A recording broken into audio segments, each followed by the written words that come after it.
Live mula sa CLTV 36 Studio. CLTV 36 News. May Pabingi, Pampanga, magandang gabi, Central Luzon. Ako si Jody Dizon Mercado at oras na para sa mga may init na balitang Central Luzon ngayong Biyernes, August 15. Mga residente sa paligid ng care facility sa Mexico, Pampanga, samot-sari ang reaksyon sa pagkakaaresto ng Amerikanong pastor.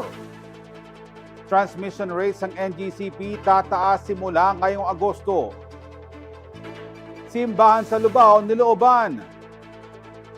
Magna Carta para sa DRRM workers dapat ipasa ng Kongreso ayon sa OCD Region 3. Perry the Musical, isang makulay na paglalakbay sa kwento ng pananampalataya at pag-ibig.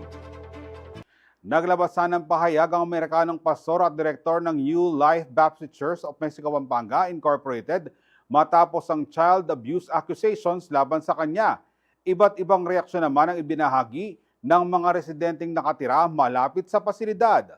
Ang buong detalye sa report ni Ashley Punzalan. Inaresto ng Department of Social Welfare and Development o DSWD Field Office 3 at ng Women and Children's Protection Desk ng Pampanga Police Provincial Office ang isang Amerikanong pastor matapos madiskubre ang umano'y pang-aabuso at kapabayaan sa loob ng isang care facility.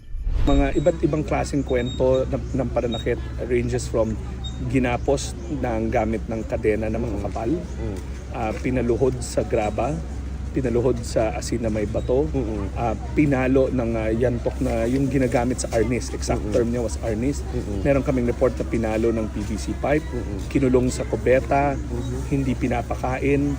So these are all grave child abuse stories. So agad-agad nagpadala na kami ng team, nag-issue tayo ng cease and desist order, pinatigil ang operation ng care facility. Kinilala ang suspect na si Pastor Jeremy Ferguson, Director ng New Life Baptist Church of Mexico, Pampanga, Incorporated. Batay sa investigasyon, nasa 116 na bata ang umano'y nakaranas ng physical, verbal at psychological abuse sa loob ng pasilidad. Sa isang video statement nitong Huwebes, August 14, mariing tinanggi ni Ferguson ang mga paratang. Iginiit niya na bahagi ng kanyang misyon ang pagtulong sa mga batang nangangailangan. Hindi raw niya magagawa ang mga akusasyon, lalo na't napamahal na ang mga bata sa kanya. Never ako ginawa or gagawa ng ganun sa mga bata at sa aming buong staff. I never ko sila tinuruan na gagawa ng ganun action sa discipline.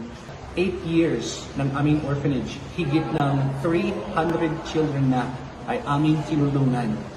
150 plus ay nakauwi na. Ito ay isang naging malaking part ng ating mission work sa Philippines. Naawa kami sa mga bata sa kalsada, sa squatter, at nagbigay kami ng malaking effort. Dagdag niya, bagamat hindi umano maiiwasan sa mga bata ang pagiging makulit at matigas ang ulo, hindi sila gumagamit ng dahas o pananakit sa pagpapatupad ng disiplina. Maraming bata doon na napakapasaway at ang disiplina namin sa kanila is kausapin sila, dahil sila minsan pagalitan pag talagang pasaway sila. And mayroon din kaming time out, mayroon kaming isolation room, sineseparate sila pag hindi namin sila nakokontrol.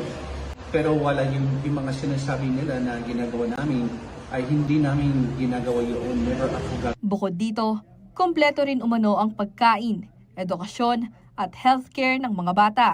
Kaya naman lubos umanong nalulungkot si Ferguson dahil itinuring siyang kriminal sa kabila ng kanyang pagtulong. Sinubukan ng CLTV 36 kuhanan ng panayam ang kampo ni Ferguson, ngunit tumanggi silang magbigay ng statement habang nakabinbin ang kaso. Sa kabila nito, tinanong ng news team ang mga residente malapit sa pasilidad. Bagamat pare-parehong nabigla ang mga ito sa nangyari, lalo na't hindi naman umano nila alam ang nangyayari sa loob ng pasilidad at hindi basta-basta nakakapasok dito. Magkahalo naman ang kanilang naging reaksyon at opinyon tungkol kay Ferguson. Haliwayaw gali, tapotang inaburi, ikit kong adwang mo to, pamasibasa no rin anak. Ipandalan yun, ikit kaya talaga. Babasibasa no ring anak. Itingyak buriya, babasibasa na lang. Saka makalus lang. Yan kayo. Alayang pamakyabe. Diyan 1% mula yung pamakyabe. Bukod kay alias Pogi, may ilan pang residenteng tumangging humarap sa kamera ang nagpahayag ng kanilang pagkabahala. Gayunpaman, meron ding nagbigay ng positibong reaksyon na paborable kay Ferguson, gaya ni Robert Dizon, residente rin malapit sa naturang pasilidad. Matulungin naman siya. Hindi naman siya Tapos yung mga bata rito, pinapaaral niya, binibiisan niya. Yun ang niya, yung target niya dito. Yung mga bata, pinapaaral niya at atid sundurin. Siya mabait naman. Ewan ko ba't nagkaganon. Alagaan niya talaga parang anak niya.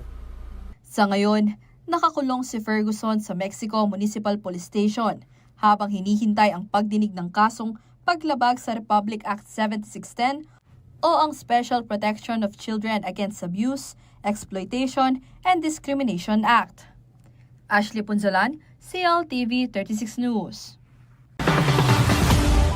Asahan ng mas mataas sa transmission rates ng National Grid Corporation of the Philippines o NGCP simula ngayong Agosto at tatagal ng 7 taon. Alamin kung bakit sa report na ito. Asahan ang pagtaas ng singil sa kuryente ng mga consumers simula ngayong buwan matapos aprobahan ang kahilingan ng National Grid Corporation of the Philippines o NGCP. Inaprobahan na ng Energy Regulatory Commission o ERC ang Maximum Allowable Revenue o MAR at under-recoveries ng NGCP para sa taong 2016 hanggang 2022. Batay sa komputasyon, mula sa 46 centavos kada kilowatt-hour noong billing period ng June 2025, umakyat sa 59 centavos per kilowatt-hour ngayong Hulyo 2025, katumbas ng dagdag na 13 centavos per kilowatt-hour. Samantala, bahagyang bumaba ang ancillary services rates mula 61 centavos per kilowatt-hour noong Hunyo. Nasa 58 centavos na lamang ito ngayong Hulyo o bawas na 0.03 centavos per kilowatt-hour. Sa kabila nito, tumaas pa rin ang kabuang average transmission rate sa piso at 32 sentimos kada kilowatt-hour ngayong Hulyo mula piso at 21 sentimos kada kilowatt-hour noong Hunyo o pagtaas ng 9.25%. Kasama sa inaprobahan ng ERC ang fixed rate na 0.0384 centavos per kilowatt-hour para sa under-recovery na ipatutupad sa loob ng 84 na buwan o 7 taon o hanggang makolekta ang kabuang 28 billion pesos. Pinayagan din ng NGCP na bawiin ang dagdag na 6.62 billion pesos sa MAR mula 51.47 billion pesos na ngayon ay 58.10 billion pesos na may katumbas na halaga ng dagdag singil na 0.629 per kilowatt-hour. Ang mga pagbabagong ito sa singil ng transmission rates ay bahagi ng 4th Regulatory Period Reset ng NGCP na sumasaklaw sa taong 2016 hanggang 2022. Huling ipinatupad ang 3rd reset para sa 2010 hanggang 2015, mahigit 1 dekada na ang nakararaan. Paliwanag ng NGCP, ilalaan ang karagdagang kita mula sa taas singil sa mga hakbang para mapalakas at mapatatag pa ang power grid ng bansa. Kasama si Jody Dizon Mercado, Raymond Tasoy, CLTV 36 News. Ninakawan ng mga kawad ng kuryente ang parokya de San Agustin at katabing Holy Rosary Academy sa Lubao, Pampanga dahong alas 2:45 ng umaga ngayong Biyernes, August 15. Dahil dito naging limitado ang power supply ng simbahan at umaasa lamang ito ngayon sa generator. Nanawagan ng pamunuan ng parokya sa publiko na agad ipagbigay alam sa mga otoridad ang anumang impormasyon na makatutulong sa pagtukoy sa mga salarin. Manatiling nakatutok para sa iba pang balita ngayong araw.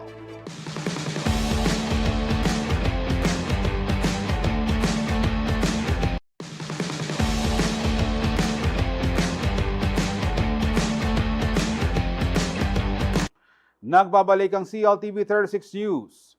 Isinusulong ng Department of Trade and Industry o DTI sa Pampanga ang ugnay nito sa iba't ibang sektor upang mas mapatatag pa raw ang lokal na ekonomiya. Sa isang Kapampangan theme na pagtitipon, binigyang diin ng ahensya ang mahalagang papel ng kooperasyon sa pagpapalago ng negosyo sa lalawigan. Magbabalita si Lizen Morten. Isinagawa ng Department of Trade and Industry o DTI Pampanga ang pamitipon town hall meeting sa City of San Fernando nitong Huwebes, August 14.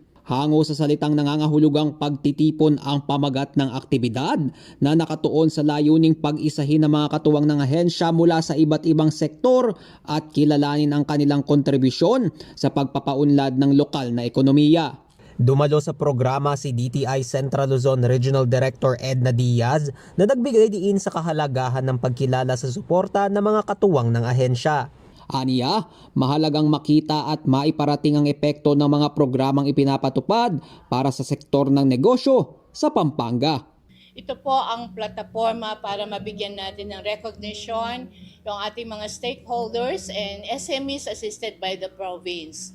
And para siyang culminating for the first SEM that DTI Pampanga is holding. So we give due recognition for their support, contributions to the overall goal of the province of Pampanga in terms of economic development. Siyempre, bida sa pamitipon ang mga micro, small at medium enterprises o MSMEs at mga industry partner ng DTI Pampanga. Imbitado rin ang mga LGU, academic institutions, iba pang ahensya ng pamahalaan at maging ang mga non-governmental organizations o NGOs. All the programs of DTI in terms of marketing, organizational development, capacity building, in terms of the trade fairs, participation, all are para siyang platforms really to make the SMEs in DTI Pampanga more competitive and innovate in the process. Highlight naman sa programa ng pamitipon ng accomplishment report ng ahensya at ang mga susunod pang inisyatiba para sa pagpapalago ng negosyo sa lalawigan. Pinangunahan ito ni DTI Pampanga Provincial Director Elenita Ordonio na ibinida ang Kapampangan MSMEs pagdating sa kanilang mga product presentation. Yun, ang aming mga MSMEs ng Pampanga, there was a time, di ba, kung nakikita nyo, pag nagpapake sila ng mga products, naka-plastic lang yan. But then since we have some programs on product development, masunurin sila, if ever. And then they are joining our program. Kaya may mga improvements. Meron nang nag-graduate from micro to small, small to mediums. Samantala sa pagtataya ng DTI, nasa 82% ng mga medium enterprises na tinulungan ng ahensya sa gitnang Luzon ay mayroon ng mas pinalawak na operasyon at ngayoy kabilang nasa large enterprise category. Batid ni Diaz na mas malaking hamon pa rin para sa kanila ang paunlarin ng micro-enterprises patungo sa susunod na antas, lalo pat nangangailangan ito ng karagdagang suporta pagdating sa skills training, market access at financing. Gayunpaman, kapwa tiniyak ng mga opisyal na ipagpapatuloy ang mga talakayang kagaya ng pamitipon sa bawat probinsya ng Central Luzon upang mas mapalakas ang ugnayan ng DTI at ng mga negosyante sa rehiyon. Lizan Morten, CLTV 36 News. Nagawala si Senate Committee on Games and Amusement Senator Erwin Tulfo na posibleng ipatupad ng Senado ang total ban sa online gambling. Ito ay kung mabibigo ang mga regulator na maglatag ng malinaw at epektibong panuntunan para mabawasan ang masamang epekto nito sa lipunan. Ayon kay Tulfo, pabor ang karamihan sa mga miyembro ng komite na ipagbawal ng tuluyan ang online gambling. Gayunman, binibigyan umano ng pagkakataon ng pamahalaan na patunayan na kaya nitong higpitan ng regulasyon sa pamamagitan ng Philippine Amusement and Gaming Corporation o PAGCOR.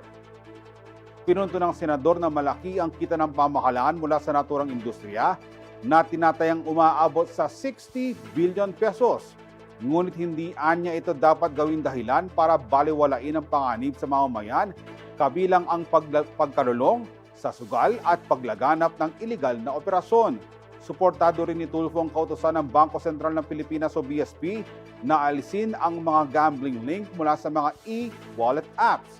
Iginiit din niyang dapat ding tuluyang harangin ang lahat ng transactions ng bayad patungo sa mga gambling site.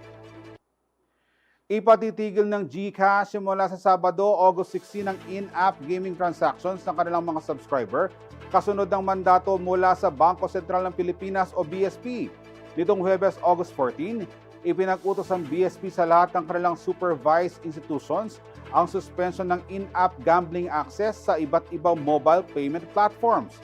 Ayon sa GCash, maaari pang ilipat ng mga gumagamit ang kanilang pera mula gaming accounts papuntang GCash wallet bago ang tinakdang oras. Pagkalipas nito, direkta na lamang ma-access ang natitirang balanse sa pamamagitan ng mismong website ng gaming merchant.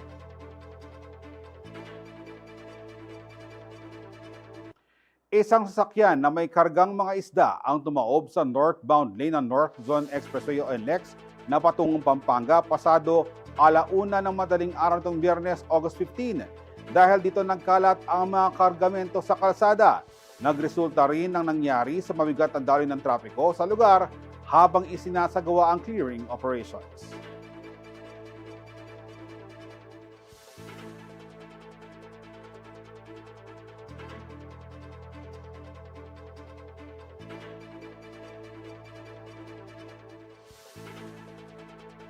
Manatiling nakatutok para sa iba pang balita ngayong araw.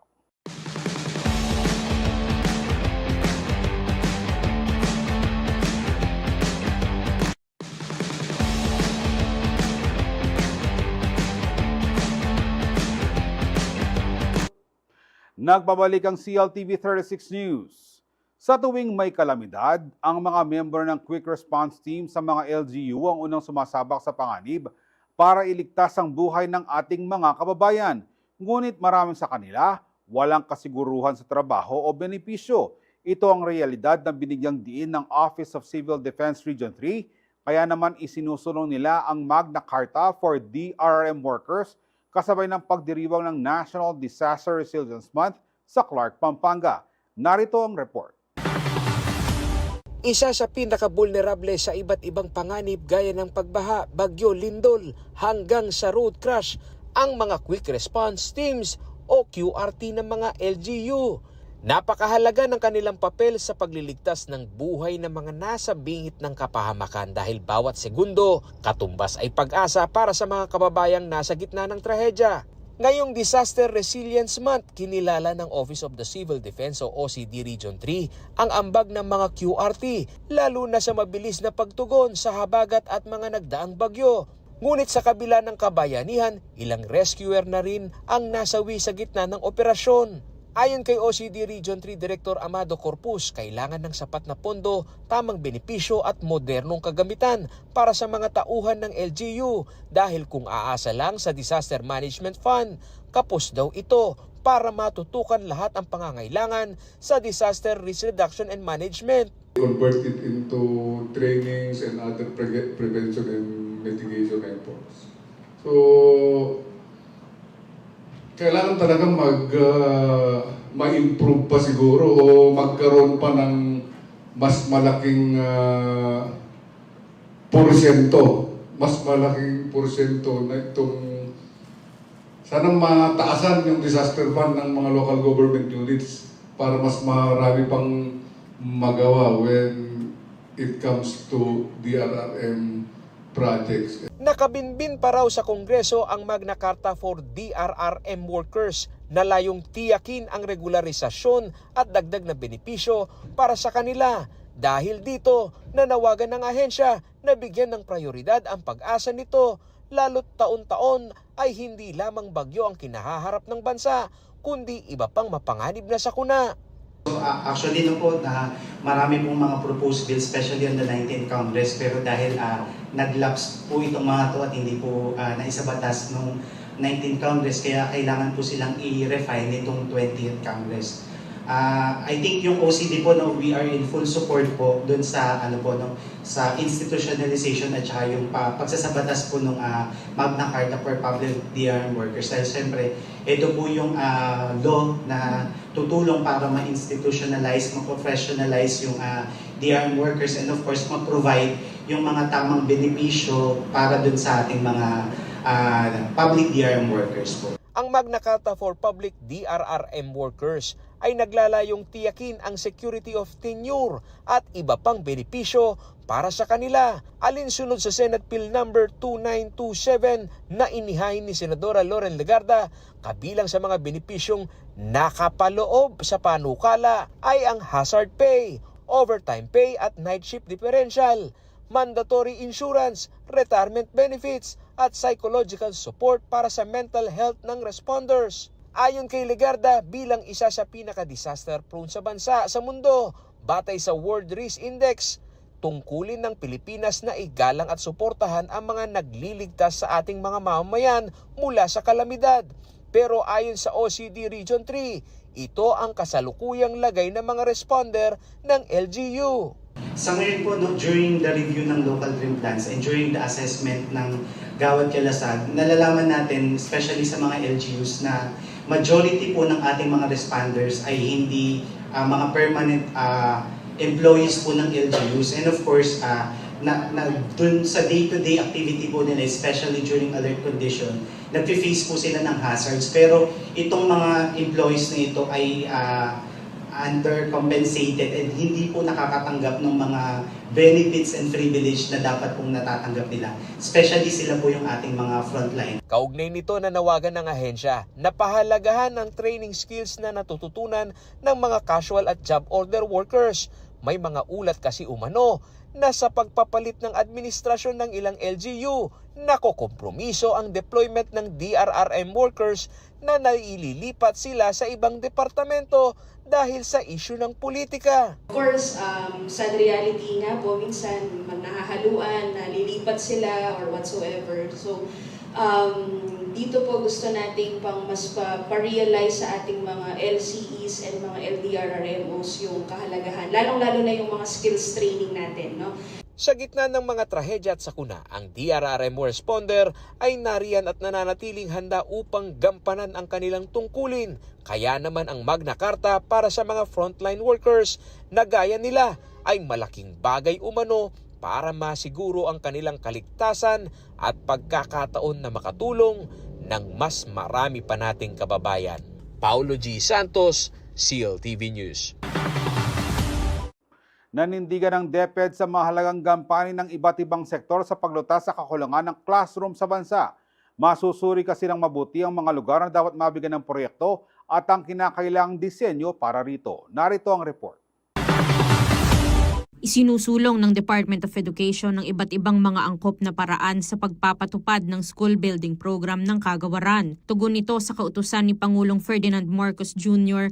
na bilisan ng paglutas ng classroom gap sa bansa. Kabilang sa mga hakbang ng DepEd ang mas malawak na partisipasyon ng mga local government units at pribadong sektor sa deliberasyon ng 2026 National Expenditure Program. Sinabi ni Education Secretary Sonny Angara, mahalaga ang papel ng mga LGUs at mga private partners upang maitugma ang pondo sa tamang pagpapatupad ng proyekto, lalo na sa mga liblib at disaster-prone na lugar na pinakakailangan ng mga silid-aralan. Sa kasalukuyan, DepEd ang nagtatakda ng pangangailangan sa mga silid-aralan, gumagawa ng design at safety standards at nagpoprograma ng mga pondo. Direktang tinatanggap naman ng Department of Public Works and Highways ang pondo at sila ang gumagawa ng cost estimates, procurement at aktual na konstruksyon. Nagpasalamat ang kalihim sa Department of Budget and Management sa pagpayag na makipagpartner ang DepEd sa iba pang ahensya sa ilalim ng 2026 NEP.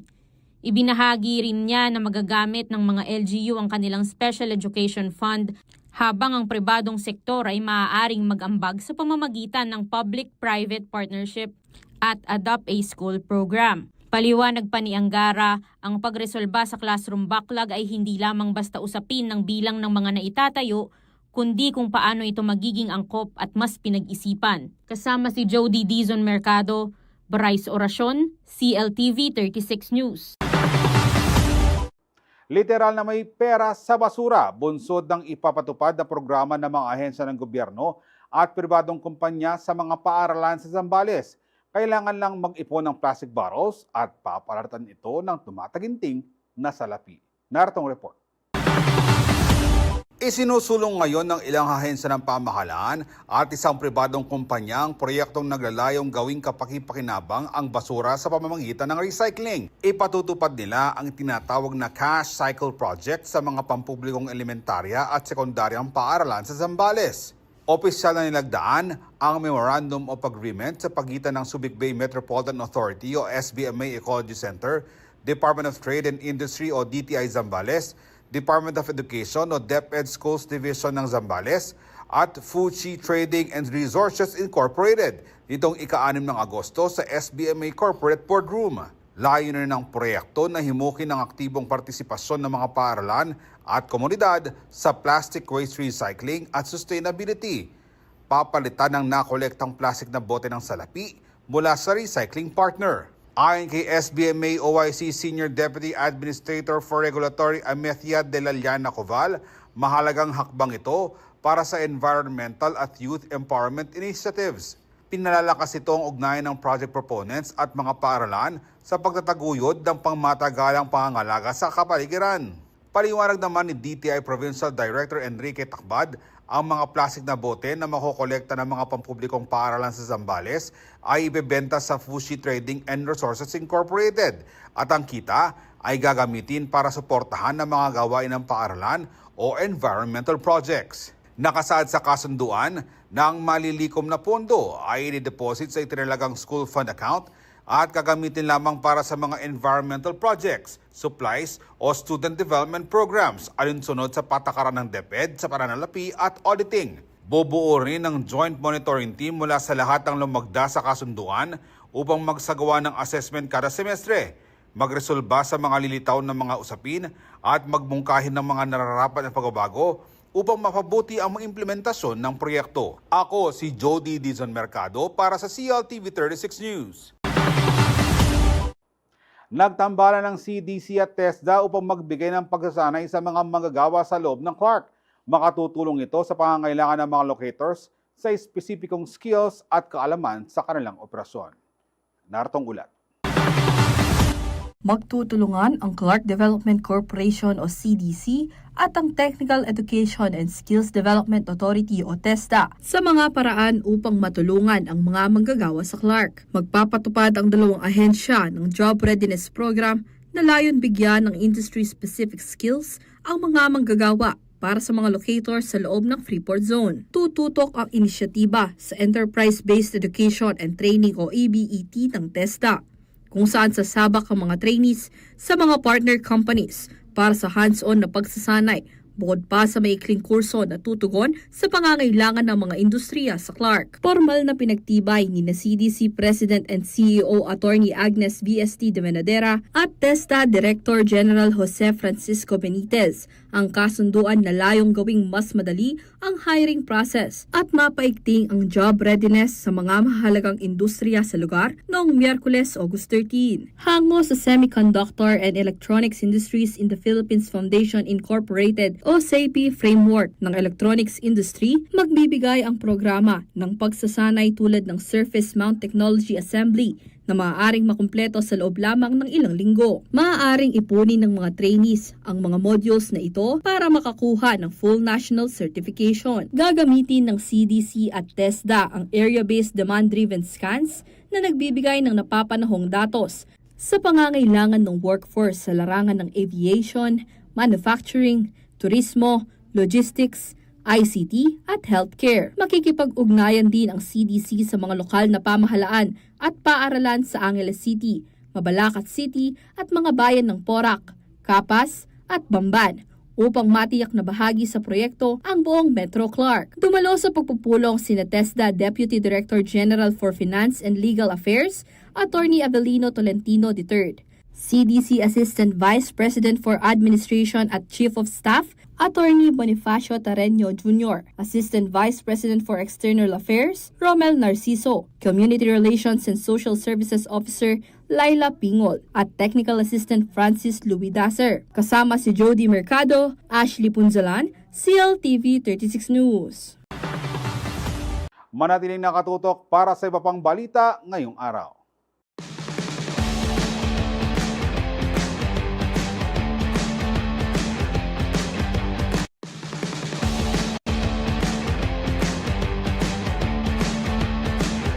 Nagbabalik ang CLTV 36 News. Kung naghahanap ka ng motor na may forma, performance at presyong hindi makakabutas ang bulsa, meet the CF Moto 675 NK.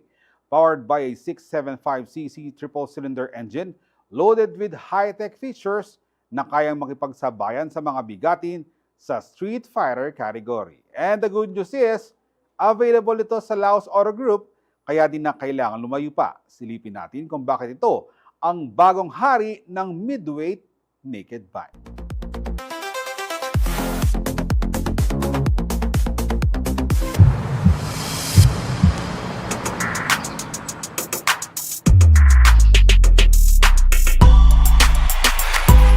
I'm Ian Mamaradlo from CF Moto Laos Group. Today we are gonna explore the 675 NK. Ang 675 NK ay mayroong 7 inches TFT display. Mayroon na rin siyang T-box. Pwede siyang mag-navigation gamit itong display niya. Meron din tayong fuel capacity na 15 liters and ang seat height natin ay 810 mm. Ang 675 NK ay design siya for sports or naked bike. Ang 675 NK ay mayroong size ng gulong sa harapan na 120 by 70 and meron po siyang dual disc brake. Ang brand ng caliper natin ay J1 4-pot caliper. Bali naka-ABS na rin po siya and ang suspension natin ay inverted na. Meron din tayong extra features na brake cooling system. And meron na rin tayong naka-radiator na rin po siya. Engine naman, meron tayong 675cc with inline 3. Meron siyang 88 horsepower. Built-in na rin yung steering damper niya and meron siyang quick shifter. Dito naman sa ating rear suspension, meron tayong adjustable, fully adjustable preload and rebound. And sa gulong naman, meron tayong size na 180 by 55. And dito po sa ating tail light, bali integrated na po siya, kasama na yung mga signal lights, brake light, and tail light. Dito naman tayo sa headlight ng 675 NK. Bali etong 675 NK, fully LED na siya, pati yung mga signal lights niya. Meron siyang mga traction control button, pwede siyang i-adjust hanggang level 2. Meron din tayong button dito for passing light and high beam. Ito naman ang ating button for the hazard. Ito yung kill switch and engine switch on.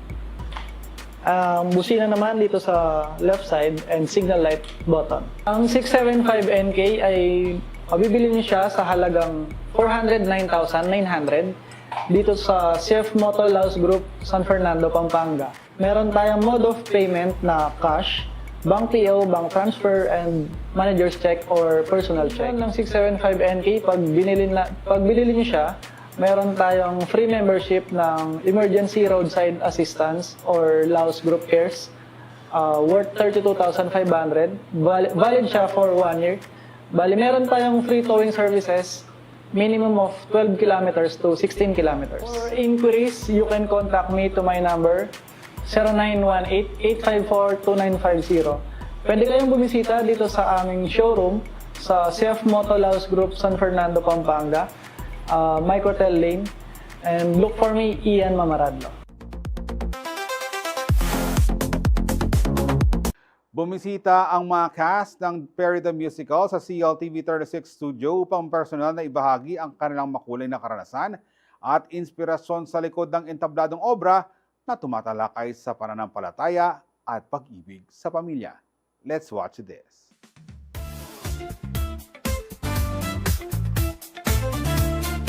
Para sa ating entertainment news, isang kapanapanabik na theater play na naman ang pakaabangan ng lahat. Ito'y punong-puno ng tawa, kwento ng buhay at inspirasyong magpapainit ng ating puso. Ito ang Perry the Musical, isang makulay at makabagong kwento tungkol sa bukasyon o ang espesyal na tawag ng Panginoon para sa mga kabataang gustong magpari. Ngayong araw, makakasama natin ang ilan sa mga haligi at bituin ng produksyon upang pag-usapan ng proseso, ang saya at ang mensaheng hatid ng Perry the Musical. Makakasama natin ang bida ng Perry the Musical at isa ring tunay na pari na naglilingkod sa simbahan. Please welcome Father Christian Rey de Dios Cayanan. At ang ilan pang cast ng Perry the Musical, ang mga artist ng Artie Santa Rita at Teatro Kapampangan na sina Chelsea Lansang, Rosette Aquino, Bea Dizon at Elaine Goshoco.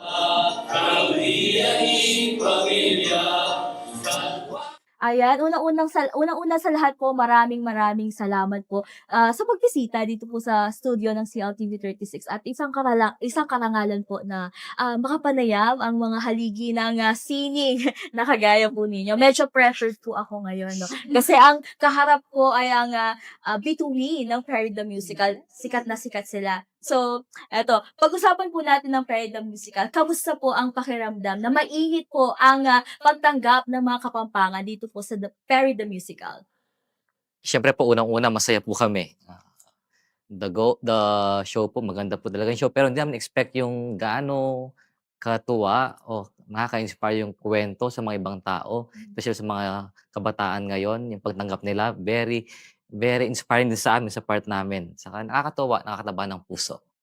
Maliban po dun sa nasabi ko, pwede niyo po ba akong bigyan ng konting pasilip kung ano po ba ang tungkol sa Perry the Musical?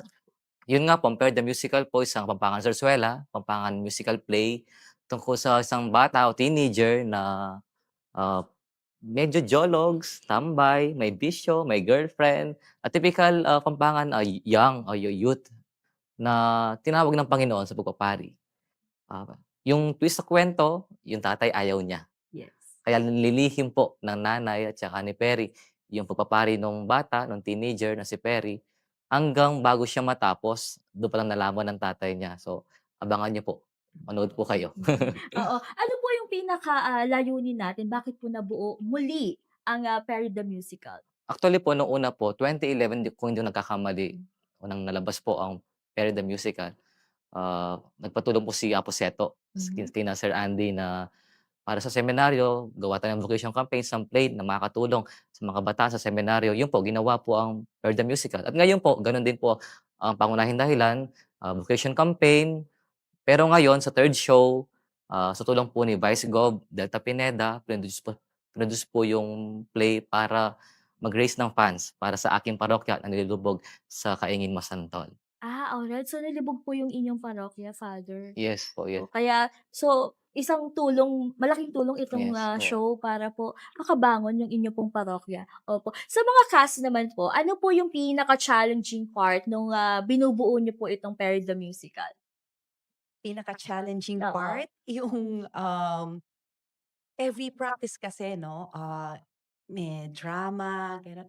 Yung part namin pag tuloy-tuloy yung ah, pag-iyak, yung mga emosyon, lumalabas yan, nakaka-drain. Medyo gano'n. Kailangan pagkatapos ng scene na yon, inom ka ng tubig. Ayun. Opo. Curious lamang po ako, no? Siyempre ako po ay, pangarap ko po yung trabaho po ninyo, no? Which is nagpa-perform sa teatro, no? So, meron po bang mga ginagawa tayo para dun sa mga gantong klase ng drama kasi medyo emotional nga po yung show, no? So, meron po bang parang meron po ba kayong ginagawang ritual bago po kayo maiyak? Mga ganong klase po. Para sa akin, personally, pagka kasi halimbawa, isang song na kakantahin ko, dadamahin ko kasi yung mga lyrics nun.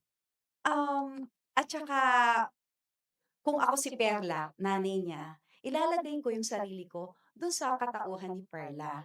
Doon ko lang hinuhugot yung mga emosyon. Tsaka siguro, through life experiences na rin, dahil medyo may edad na rin ako. Yan. So, nakakahugot doon. So, dapat talagang abangan po natin itong Perry the Musical dahil yun nga po nabanggit ni Ma'am na puno ito ng drama. Alright. So, kayo po, Father, no? Paano po kayo napunta sa role as the bida po nitong Perry the Musical? Kay Sir Andy Alves po, nag-chat po siya nung April, katapos ng Holy Week. Sabi niya, una congratulate muna siya sa play namin sa Lubao. Yung sinulat ko tsaka dinirect kong play. After 4 days, nagchat siya, "Among, are you interested po sa Per the Musical?" "Bakit po?" Sabi ko ganyan. "Ano pong role?" Sabi ko. "Title role, the main character." Ay, pag-isipan ko po, "Sir, nakakabigla naman po pagdasal ko po." At saka sabi ko, tingnan niyo po muna kung kaya ko." So sabi ni Among, "Next Saturday po may practice po tayo." Yun po, natanggap naman po ni Sir Andy. Tsaka po next Saturday nag-script reading na kami. Hanggang tuloy-tuloy na po sa prepare po at halos 4 months po yung paghahanda namin sa show Wow. na ito. 4 months, no? Pero ako po kasi personally napanood ko na yung play and grabe, sobrang ganda. So ano po yung naging impact ng role na ito, Among, dun sa bilang isang tunay na pari at syempre bilang isang bida sa isang teatro? Impact po ng Per the Musical sa'kin, unang-una siguro, bumalik ako sa aking kuwento. Wow. Siyempre nagsimula ako sa kagaya ni Perry, isang kabataan, at nung una rin yung tatay ko parang ayaw din sa akin. Ayaw rin sa pagpapari, na ayaw niya akong magpari. So, kuwento ko lang po, nung nag-exam ako sa seminaryo, hindi po alam ng parents ko. So, written exam, pumasa, written interview, pumasa. Doon ko lang sinabi sa mga magulang ko na papasok sa seminaryo. Yung nanay ko masaya, yung tatay ko halos 2 years pong di kumikibo sa aking pagpapari. But after 2 years, nakita niya na masaya ako sa pagpapari, doon naging supportive yung tatay ko sa pagpapari ko. So, doon ako nag-relate kay Pere. And now, bilang pare, so siguro tinawag ko ng Panginoon, vocation, additional vocation, or role or mission na to inspire young people, especially yung mga tinatawag niya. So sabi ni Sir, kung if we can inspire young people na magpare o kaya ibang-ibang lessons may bibigyan natin sa kanila, let us do it. So I said yes to Sir Andy and Ate Santarita. Si Ma'am, ano pong masasabi niyo dun po sa mga pamilya 'no, na yun nga gaya po ng nangyari kay Among sa experience po niya na minsan hindi po tanggap or hindi agad nila natatanggap yung mga ganong klase ng tawag ng Panginoon? Yes po, halos ngayon po yung mga kabataan ngayon, same experience po na hindi po parang suportado yung mga parents po sa talagang gusto pong tahakin ng mga anak po nila. And as somehow po sa mga youth po, kaya po sobrang nakaka-relate po yung Perry the Musical ngayon po kasi po it not just about sa mga priest na gusto magpari po but also for the youth po na parang i-pursue pa din po nila yung ano yung gusto nila and maging parang strong pa rin po sila sa ano nila. Oo, tama naman yun, Ma'am, 'no. Alright, sige hindi ko na po masyadong pahabain 'no. Para sa mga cast po na kasama natin ngayon, ano po ba yung dapat abangan sa Perry the Musical? Sa mga hindi pa po nakakapanood ng Perry the Musical, marami pa po kayong dapat abangan and sigurado po ko na mag-e-enjoy kayo and may inspire kayo.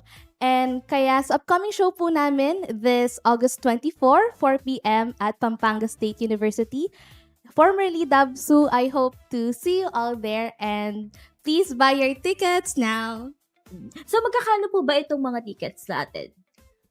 For VIP tickets po, we have 2,000 pesos, then 1,000 pesos. Tapos po yung for the general audience, we have 500 pesos. Ayan, kaya naman dapat nating abangan ng Perry the Musical, no? So maraming salamat po, Father Christian, at syempre sa buong cast po na narito sa CLTV 36 studio ng Perry the Musical. Ayan, so mapapanood po ang Perry the Musical sa August 24. 4 p.m. sa Dabsu o ngayon ay Pampanga State University na. So bago na po yung pangalan niya, wag po kayong malilito, no? Ito po ay located sa Bacolor.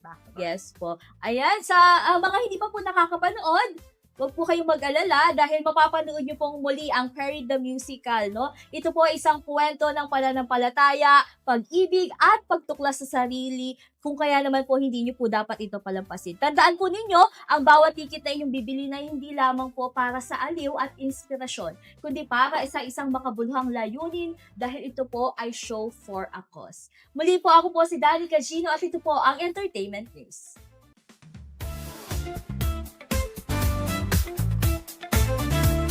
At sa mga balitang nakalap ng CLTV 36 News. Para sa karagdagang detalye, maaari niyong i-follow ang aming social media pages sa Facebook at CLTV36Official and at CLTV36News. Sa dating Twitter o X at CLTV36. Sa Instagram at CLTV36Official. Kung nais mong balikan ang mga programa ng CLTV36, pwede niyong bisitahin ang aming YouTube channel na at CLTV36Official at ang aming website na www.cltv36.tv. I-promote ang iyong negosyo para mas marami kang maabot sa TV at social media sa pamamagitan ng pakipag-partner sa CLTV36. Magpa-advertise na at i-feature ang iyong produkto o serbisyo sa aming news and public affairs programs. Para sa inquiries, mag-message sa aming official Facebook page sa CLTV at tumawag at mag-text sa 0930-381-9332 at 0918-854-2357. Mapapanood din ang mga programa ng CLTV36 nationwide via Signal Channel 115 at sa ating 38 cable partners. Kasama ang buong pwersa ng CLTV36 News and Current Affairs, ako po si Jody Dizon Mercado. Maraming salamat po.